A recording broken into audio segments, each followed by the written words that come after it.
The directive by the Economic and Financial Crimes Commission, EFCC, to homeowners not to rent their properties to internet fraudsters is eliciting mixed reactions. The main concern in executing the directive is how much background checks can the homeowners carry out on their prospective tenants. Even the EFCC that is saying that when they arrest somebody, they still give the person shelter. Even when they convict somebody and they send the person to jail, they still give the person shelter. So the issue here is that lawyers always do their due diligence before they allow anybody to enter the property of their client. In the properties I manage, I would want the person to be paying rent regularly, not to stress me to take the person to court or not.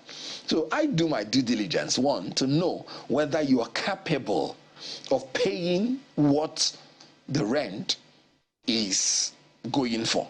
Because you will put me into trouble and wasting my unnecessary time. But the issue of crime, the lawyers do not have the right to investigate.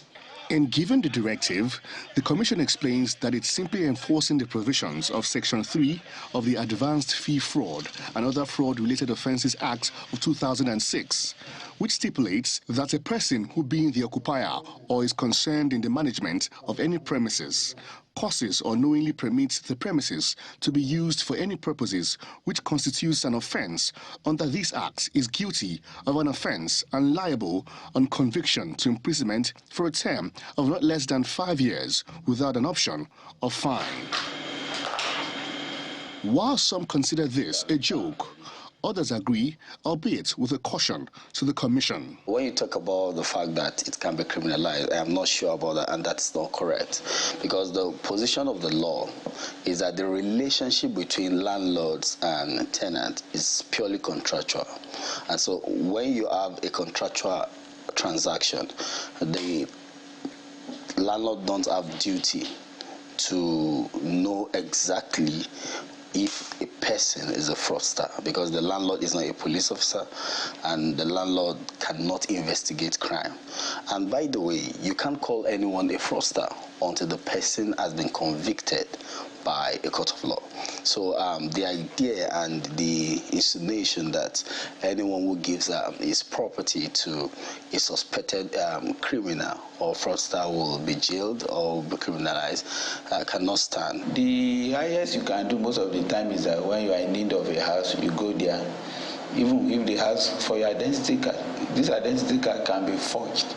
So if this identity card is forged, or you find that you believe that the person is one, the person turned out to be Yahoo, turned out to be anything using that place, so it becomes a problem.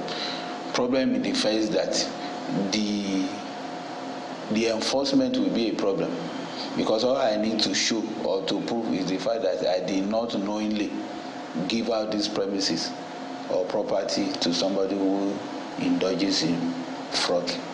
Attempts to get the Commission to explain how they plan to enforce these provisions proved abortive, as the spokesperson of the EFCC, Mr. Wilson Wajarin, did not respond to our calls. Daily Omoyeni, Channels Television News.